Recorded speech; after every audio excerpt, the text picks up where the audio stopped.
Mystery జబ్బు తలపట్టుకున్న ప్రభుత్వం. JK Jammu and Kashmir Rajouri district బాదల్లో వేధిస్తున్న వింత జబ్బుతో ప్రభుత్వం తలపట్టుకుంది. మహమ్మద్ అస్లాం ఇంట్లో 6వ బిడ్డ చనిపోవడంతో మృతుల సంఖ్య మొత్తం 17కు చేరుకుంది. డిసెంబర్ 15 నుంచి ఈ మారణహోమం కొనసాగుతోంది.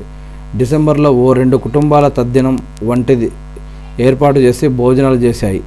అప్పటి నుంచి వరుసగా పిల్లలు పెద్దలు చనిపోతూ ఉండడంతో మొబైల్ ల్యాబొరేటరీని పంపారు.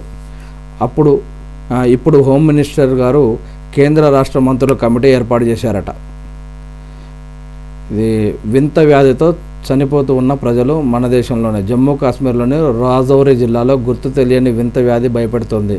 ఈ మిస్టీరియస్ రోగంతో ఒకే గ్రామంలో 2 కుటుంబాల్లో 8 మంది మరణించడంతో ప్రజలు ఉలిక్కిపడ్డారు.